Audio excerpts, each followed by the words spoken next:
Exercise 353. So we are starting this new section, that is exercises based on this section, which is about Lagrange's theorem and its corollaries. So let's see what this one is about. Here there are two parts. In each part we are given a group and a subgroup. We have to find all the left cosets and all the right cosets of the subgroup in the given group.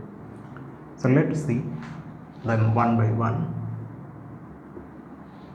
In this first one, the group is the group of integers under addition, and the subgroup consists of all the multiples of 4, which is actually a subgroup. One can verify that. That's not the point. We are not here to verify that this is a subgroup. All these things have already been done before. So now we want to find the cosets. So I start off by taking an arbitrary element in our group. So now I am going to consider the coset of H given by that element, say left coset.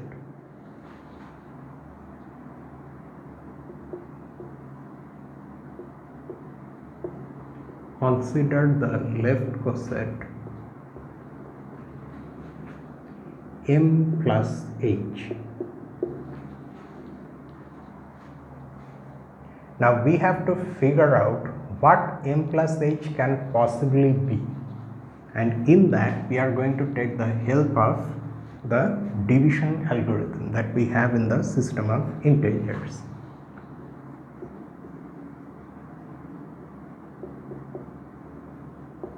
We know that there exist unique integers Q and R such that M is equal to 4Q plus R. So that means, how are we using the division algorithm? We are dividing M by 4, which we can do because 4 is non-zero, to get the quotient Q and remainder R. So here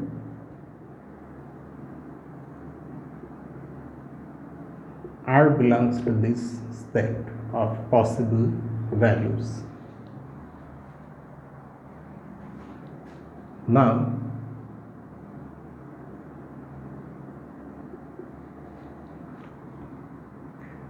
we now have an expression for M, so let's use it.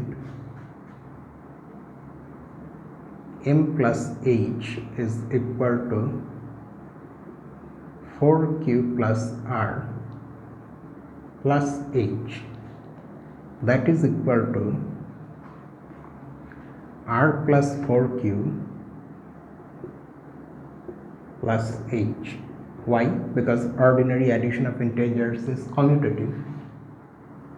That is equal to R plus H. Why though? What is the reason for this last equality?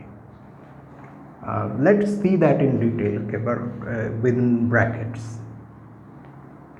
We know that, so what are you seeing here? You see two cosets of H. Now in your in any group, in fact, if you have a, let me show it here.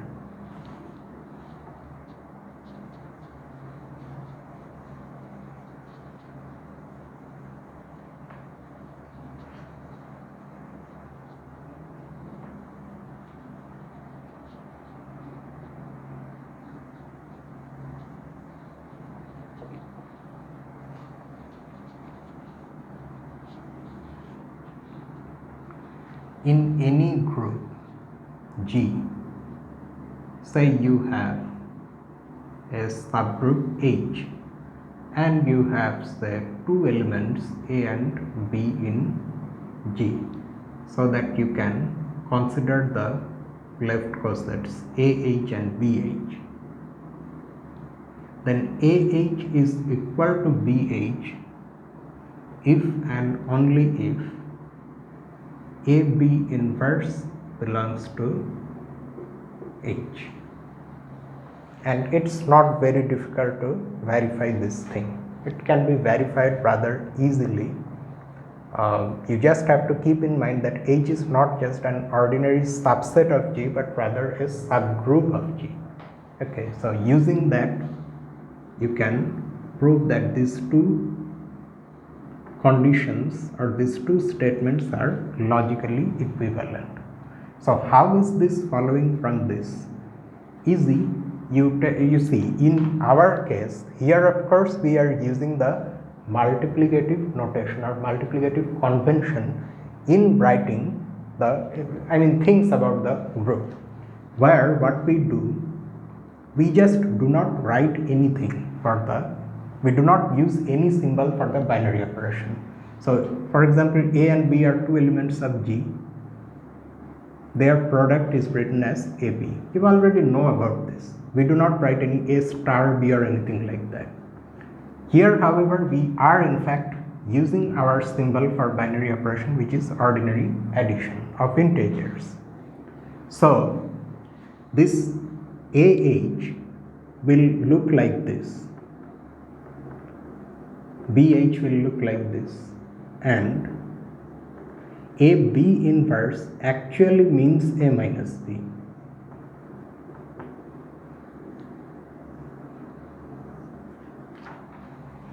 It does not matter how different they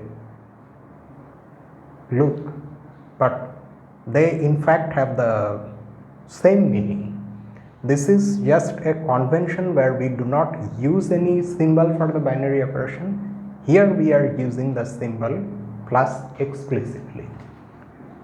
Is this true? Because if this is true in our case, then we will have this. Yeah, that is true. How?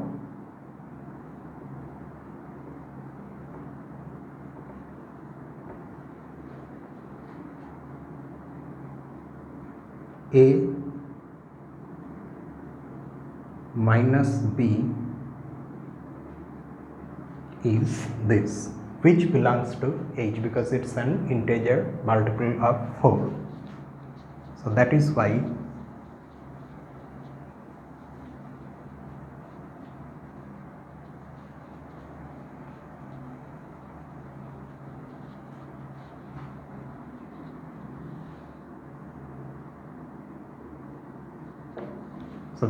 we have this. So what have we shown here? We have shown here that our general left coset given by this general integer turns out to be equal to this left coset, which also is it's not a fixed left coset, but the number of options is only 4 as opposed to the apparently infinitely many options that could have been here. If you keep on changing m, but now we have figured out that actually ultimately we have 4 options. Thus the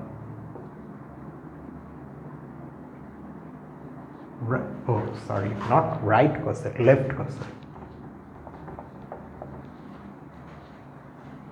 Thus the left cosets of H in G are 0 plus H, which is H itself. Another one is 1 plus H when R is 1, because it's after all R plus H. Then 2 plus H and 3 plus H. One can verify that these 4 cosets are distinct actually, which is a simple matter. because after all they are subsets of the set of integers. So you just show that they are distinct as subsets.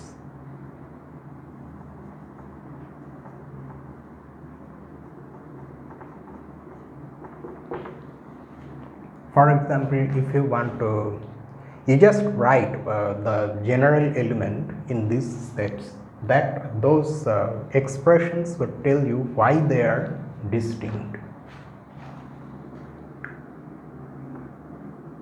Or okay, you don't even have to do all those things. You can just use the criterion that I was talking about just now to see that they are in fact no two of these four cosets are equal.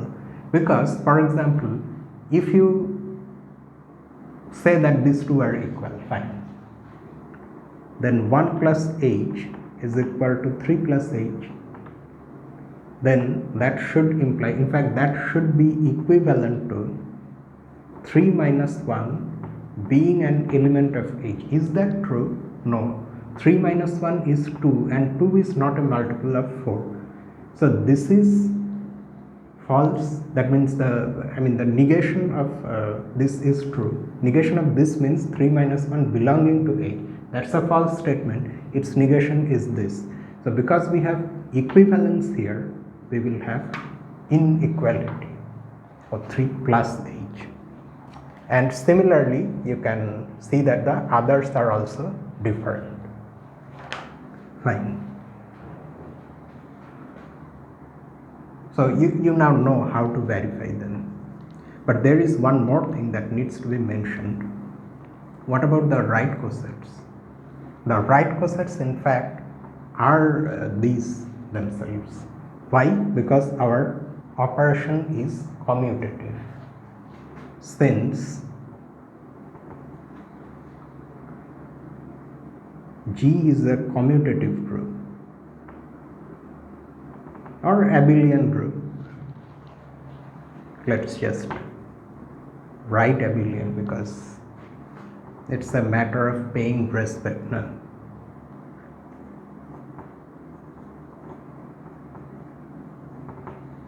Abelian group.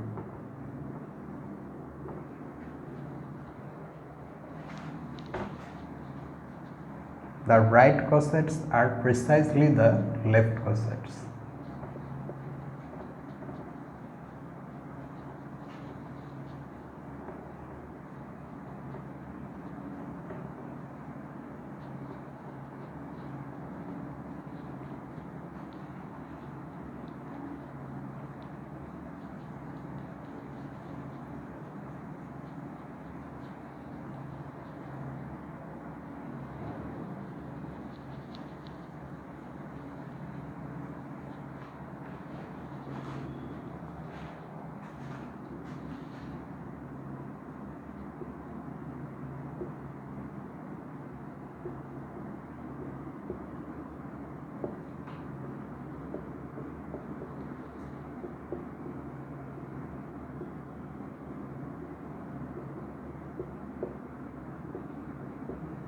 Precisely the left cosets. Okay, so that completes part 1. Now part 2. The approach to solving part 2 is a little different. You do not have to consider a general element here. That's because in the previous case our group was an infinite group and we had no idea how many, before we started the solution, we had no idea how many cosets H can have. Maybe, and in fact such cases arise, such cases are there, that you encounter an infinite group and an infinite subgroup, or maybe a finite subgroup, and the number of cosets is infinite. Okay, so in that case you cannot expect to find all the cosets by taking one element after another from the group and then seeing what the cosets are. So that way you will never be able to finish anything. So you have to figure out things generally. So we took that approach in part 1. Here, however, our group is finite, although it's non-abelian because it's the dihedral group D8. But anyway, it is finite. So in this case, one can in fact take one element after another from the group and then see what the cosets actually are. Okay. And our subgroup is the cyclic group generated by this reflection F2. Now if you go through the process, in fact I leave that to you, you will ultimately get this. The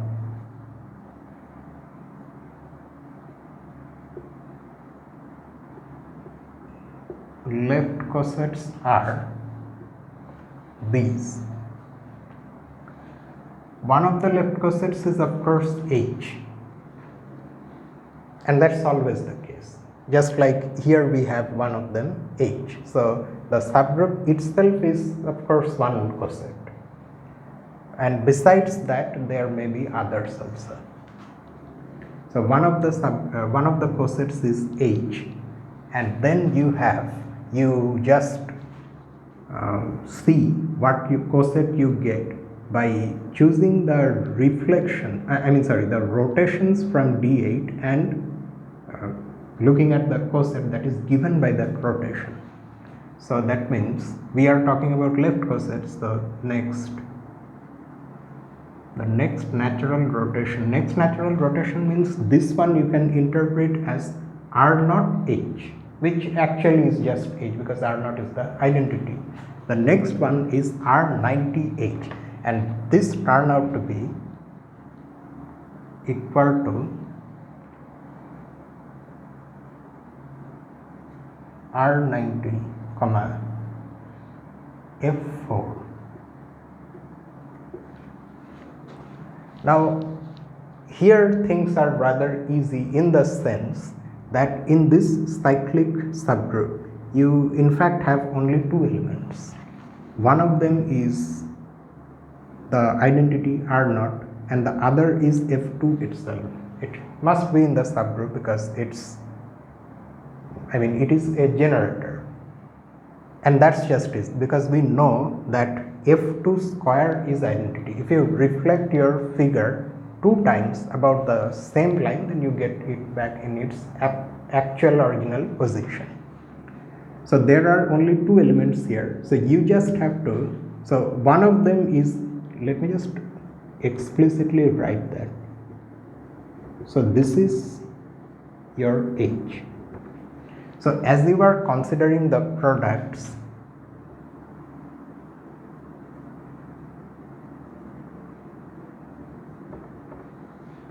this of course will be R90, and this turns out to be equal to F4.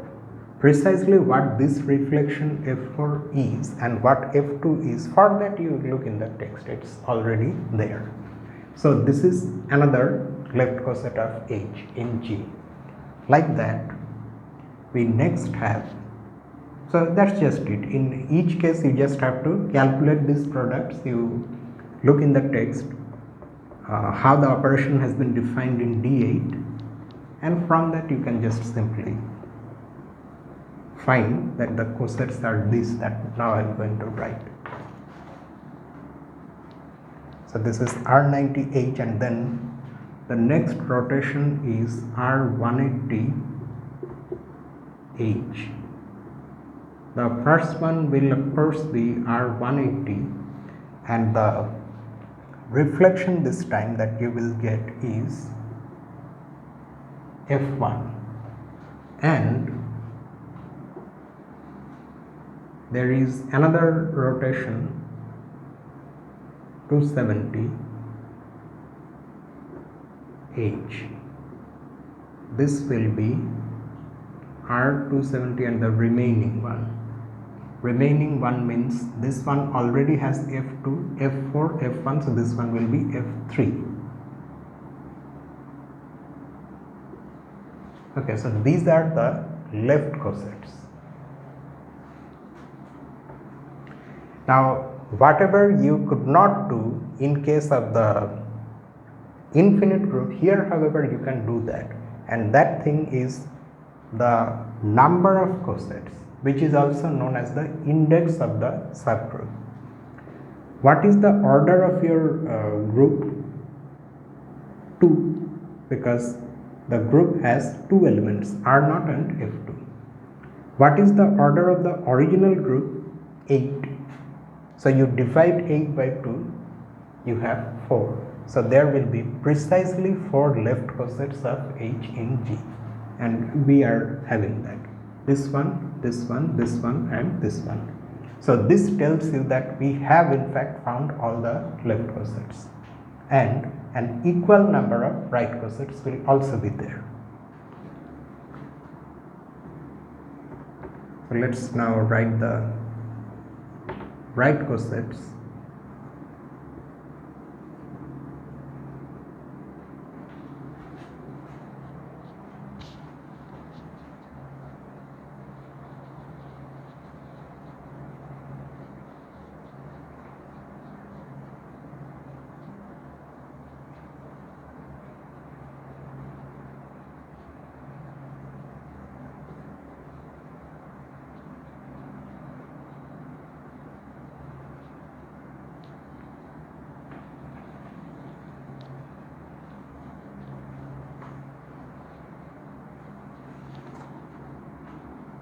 And the right cosets of H in G are again H will be one right coset. It's always a left coset as well as a right coset, and then you will have this time H R90.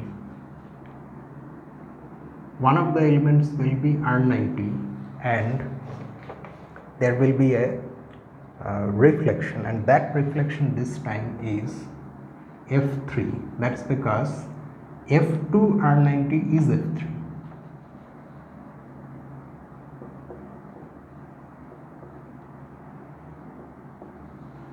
Then H R180, and this one turns out to be equal to R180 F1 and H R270. This one is R270 231, so this is 4. Okay, so you can see that unlike the group and subgroup in part 1, here the left cosets are not necessarily the same as the right cosets. For example, you see that H of course is equal to H. This is always going to be the case no matter what group you have and what subgroup you have. The subgroup itself is always a left coset as well as a right coset, but the others we don't know what is going to happen. It depends on the group and the subgroup. So R90H is this subset. Do you see this subset here anywhere? The only subset here among these 4 that has R90 is this one. That however is not equal to this. So this left coset of H is not a right coset. It's none of these 4 right cosets. So it's not a right coset at all. Just like that, this right coset is not a left coset. So due to the non-abelian nature of the group, left and right cosets are entirely different. They, however, still these 4 partition the group D8. These 4 also partition the group D8 in a different manner. That fact is there, and the number of left and right cosets is they are the same. Okay, so that means this is just our solution, and then we move on to the next one. So the next one is a similar one. So here also for each group G and subgroup H, find all the left and right cosets.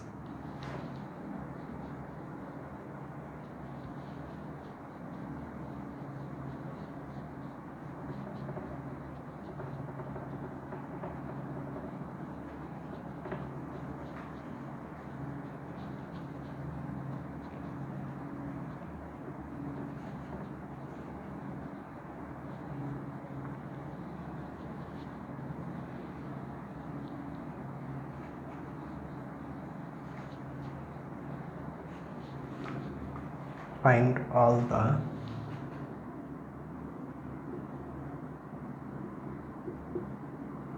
left and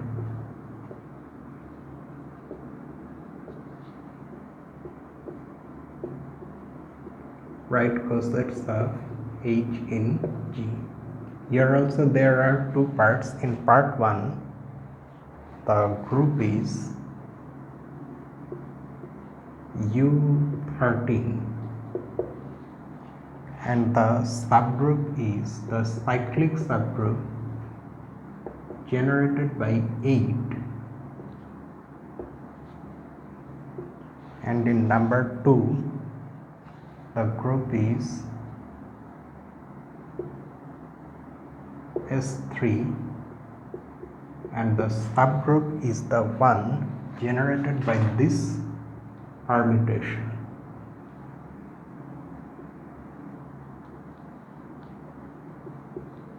Again, a cyclic subgroup generated by this permutation. Once again, an abelian group and a non-abelian group.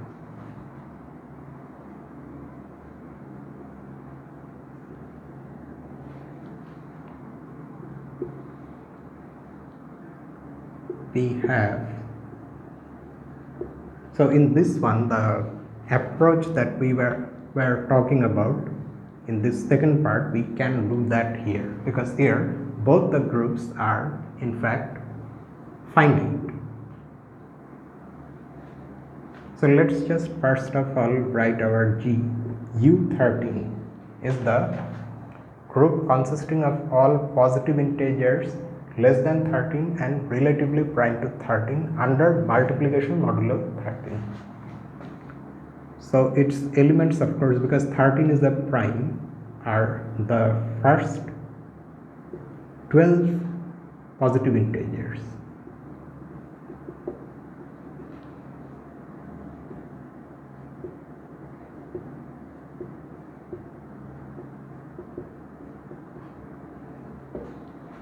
Okay. Now we know that this is an abelian group, so it's enough to consider just the, say, left cosets. The left, but before, okay, fine. Before we start writing the cosets though, let us first see what the elements are in H. In H, the elements are of course the powers of 8, all powers of 8. So one of them is going to be 1, the identity element, which we can just simply see it will be there in the subgroup because it's a subgroup. We then have 8, and then we will have 8 square, which turns out to be equal to 12. And then we have 8 cube, which turns out to be equal to 5. You can see why. That's because if you think about 8 square, what is 8 square? 8 square is 64. Now if you divide 64 by 13, then the remainder is 12. So that's why our answer is 12. Similarly, if we divide 8 cubed by 13, then the remainder is 5. And 8 to the power 4 turns out to be equal to 1. And so after that things repeat. So these are the only elements.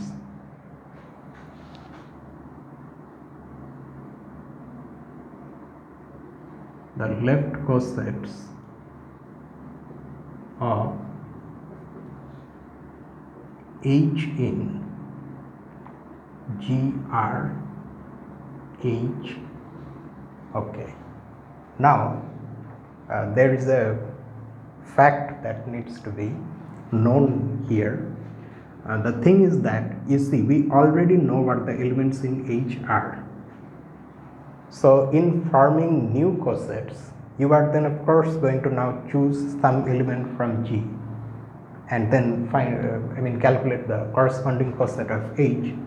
But there is no point in choosing the elements that are already in H, because they will give you the cosets corresponding to them is H itself.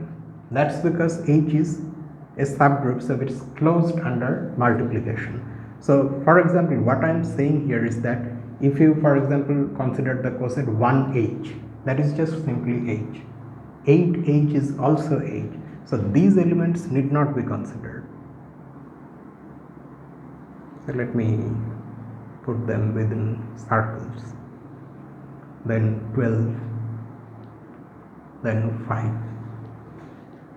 You choose something else. So here I have chosen, so we can choose 2 because it's not there in H. So this is going to be a coset, and this turns out to be equal to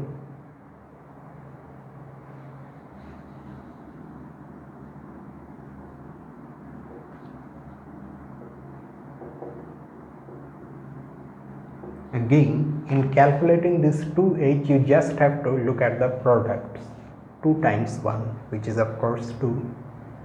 2 times 8 is 16. Ordinarily it is 16, but when you divide 16 by 13, the remainder is 3. That's why we have 3 here. And similarly, the other things can be calculated, and you can see that they turn out to be 11 and 10. So now we have also captured these elements: 2, 3, 10 and 11. Okay, so they need not be considered now. So we next consider say 4.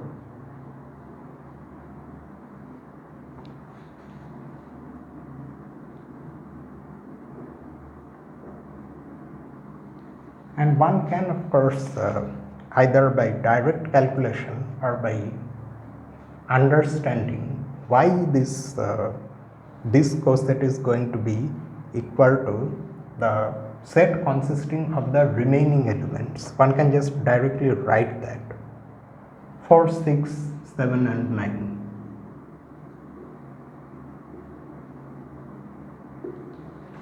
Why did I put and here? Was I sure about the fact that that's all? Yes. That's because what is the order of your subgroup? 1, 2, 3, 4. What is the order of the actual group? 12. If you divide 12 by 4, you get the number 3. So there should be exactly 3 left cosets. 1, 2, so there will be only one more, that is 3. And the cosets are of course going to be of the same size. So H has 4 elements, 2H also has 4 elements, 4H also has 4 elements, and the cosets form a partition of the group. That fact always is there. So you can see that the elements of H, the elements of 2H, they are totally different. There is no intersection. So that's why after calculating this much, after calculating 2H, we can then just simply write that the remaining 4 elements must form another coset, because that's just what we have remaining. And so that 4H, H and 2H, these subsets form a partition of G into disjoint compartments. So these are all the left cosets. Since G is abelian,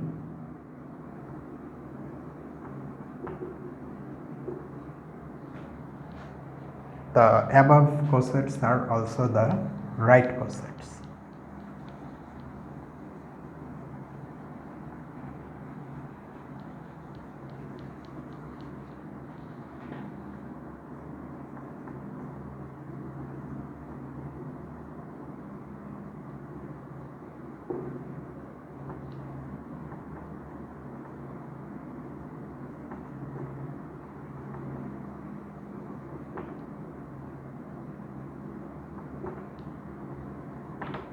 Right cosets of H in G. So that is our part 1.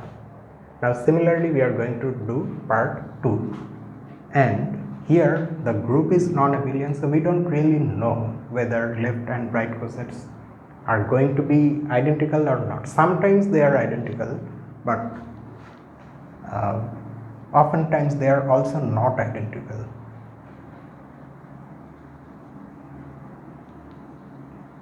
But I am not going to calculate right cosets. I will calculate only the left cosets, and I will leave the right cosets to you, so that you will have some practice also. So number 2, keeping all these things, I am just simply going to write this.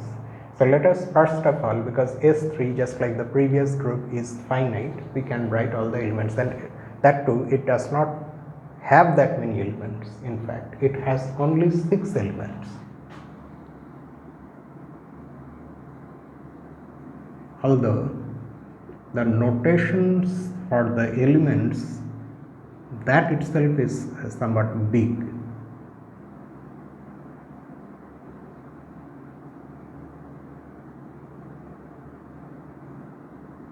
First we have the identity permutation, which does not change anything. The 3 symbols 1, 2 and 3, all of them are kept fixed. Then you have, say, this one, this element 2, 1, it maps 1 onto 2 and 2 onto 1, and it keeps 3 fixed. Then we can consider the similar one which interchanges 1 and 3. Here it interchanges 1 and 2, 1 and 3, then 2 and 3.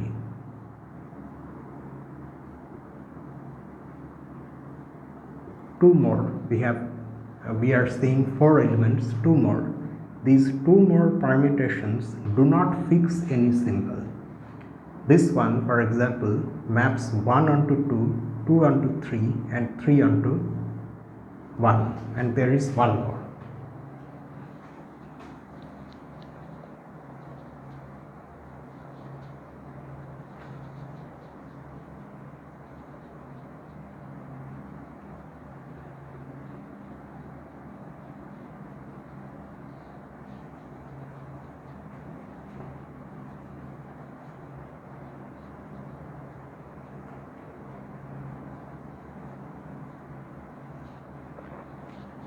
And what about our subgroup H?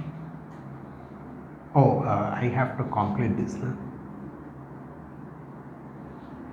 This one maps 1 onto 3, 3 onto 2 and 2 onto 1, and that's just it. And H is the subgroup consisting of the identity, permutation and the generator itself. The reason for having only 2 elements is that the order of this generator is 2. It interchanges 1 and 2. No, so if you apply it twice, one after another, 2 times on any symbol, then it's going to ultimately have no effect. So that's why we have H to be this. So the left cosets of H in G are what? Before we write the left cosets, let's see how many there will be. What is the order of H? 2. What's the order of G? 6. 6 divided by 2 is 3. So there will be 3. One of them, of course, is H itself. So 1 is H. Then you have to choose elements from outside of H. So this thing and this thing, they are the elements in H. So let's choose this one. 1, 2, 3, 3, 2, 1, H. Okay.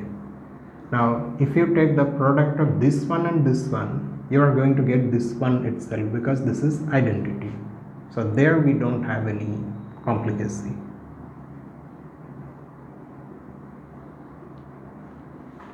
But then you have to actually see what this times this is. It's going to be a permutation, but which one? And here you have to again recall how we multiply permutations. Keep in mind that our multiplication, so now you are trying to multiply or trying to find the product which is this times this. So our calculation starts from the right side. I'm not going to repeat why, okay, I have already repeated it several times before. So 1 goes to 2, 2 goes to 2, so 1 goes to 2. 2 goes to 1, 1 goes to 3, 2 goes to 3. So 3 now has to go to 1 because it's a permutation. So that is our one coset different from H, and there will be one more. So what are the elements we have now captured? We have newly captured 3, 2, 1, that means this one, and the original one was this is the element, okay, fine. So the other one is 2, 3, 1, that means this one. So you can now clearly see that the remaining two are going to form another coset. But instead of just simply following that line of thought, let's actually calculate and see whether we really are getting that thing.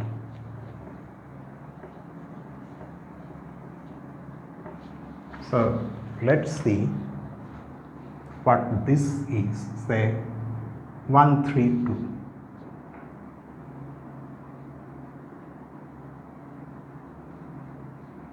H. One of the elements is this permutation itself.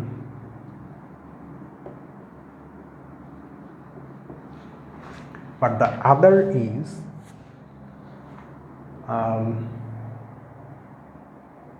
well, I have H here, fine. So the other is this times this. I'm repeating again, okay. This times this. So that means our calculation will start here and then we will move to this one.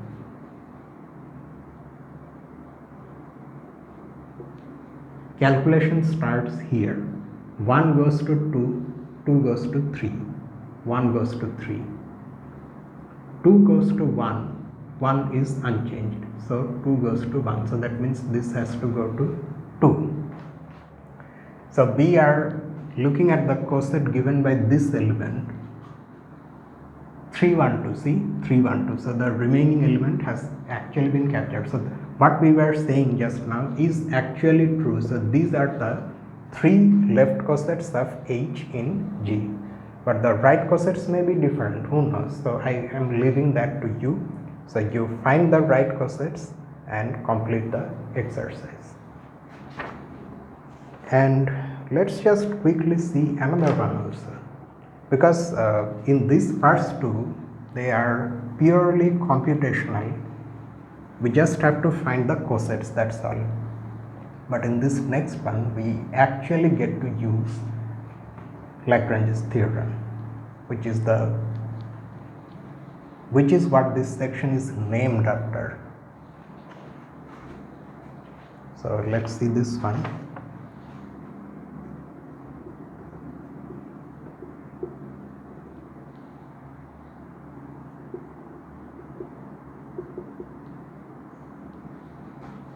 Let G be a group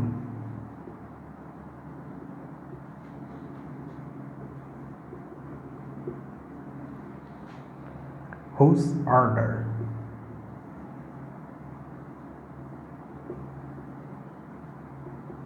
is the product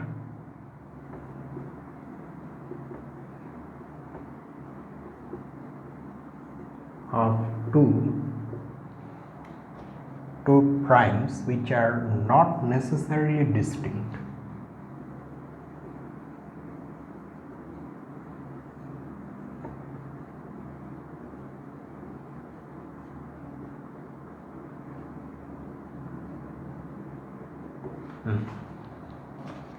Show that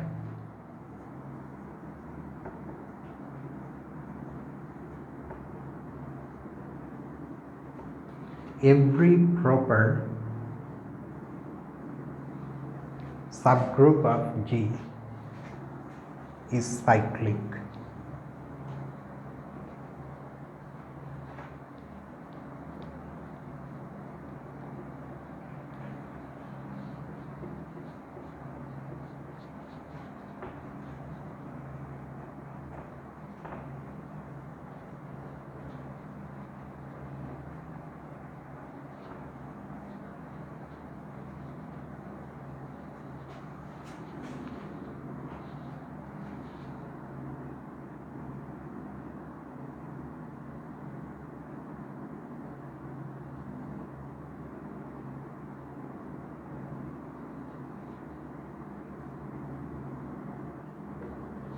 Okay.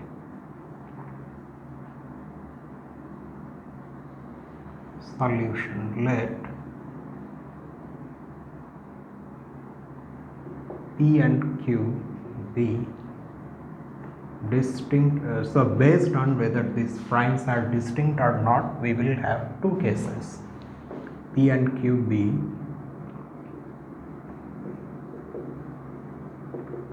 distinct primes such that the order of G is PQ. Okay, that's our hypothesis. Then by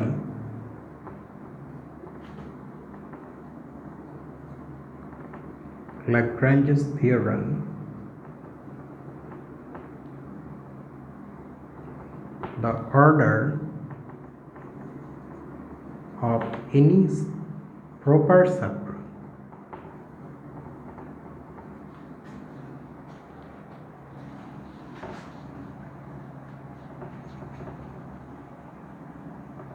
must divide the order of the group, which is PQ, and must be strictly less than PQ because it's the proper subgroup.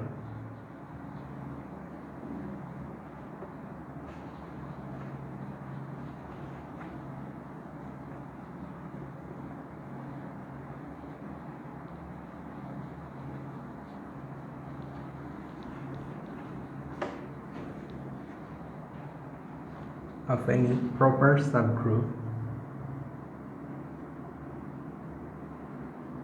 of G divides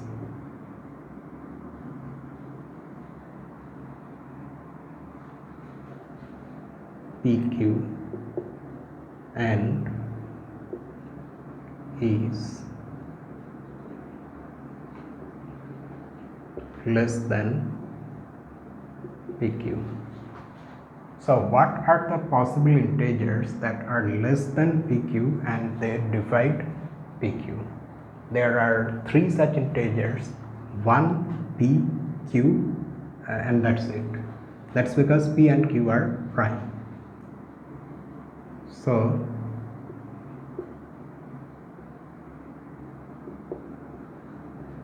the possible orders of a proper subgroup of G are 1, P and Q. I still need some ink just for writing this much.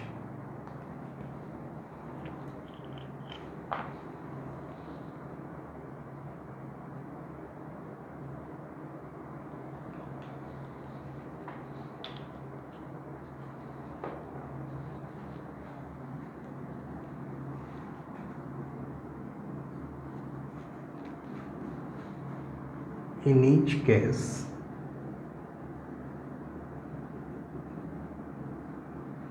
the proper subgroup is cyclic. Why? If your proper subgroup has order 1, then of course it's cyclic because it's the trivial group consisting of the identity element, and the identity element itself is its generator. However, if its order is either P or Q, then one of the corollaries to Lagrange's theorem tells you directly that the proper subgroup is cyclic because the order is prime. If, on the other hand,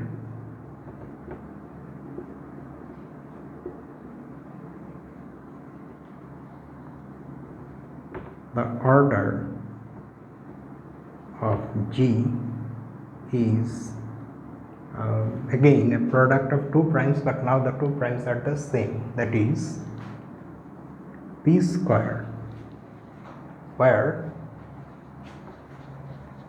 P is a prime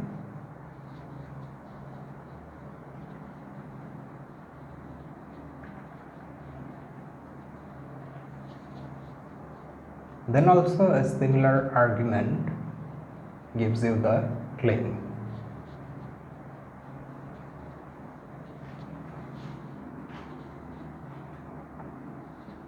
Then the possible orders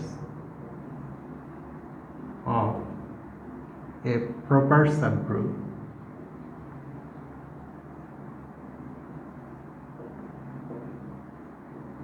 of G are 1 and P.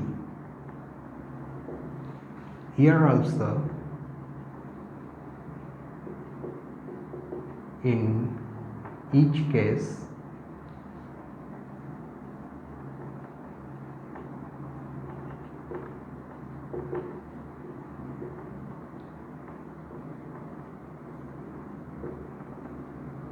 the proper subgroup is cyclic. So that's just it. So here in fact we have used the actual Lagrange's theorem. The power of Lagrange's theorem is that it tells us that some things about groups in general are true which depend only on the order of the group and not on what the actual groups are. Okay, so finite group theory mainly is about how such properties of groups are generally true for a given class of groups, where the groups, all of the groups in that class, say they have order like this, like P square or like PQ, things like that. So with this I end the video tonight, and tomorrow we are going to see analysis. So if you want to say something, you can type in the comment section below, or you can mail me. My address will be there in the description. So with that I sign off for tonight. So see you tomorrow with real analysis. Until then, this is me, Lucifer from a mathematical room. Have a nice night.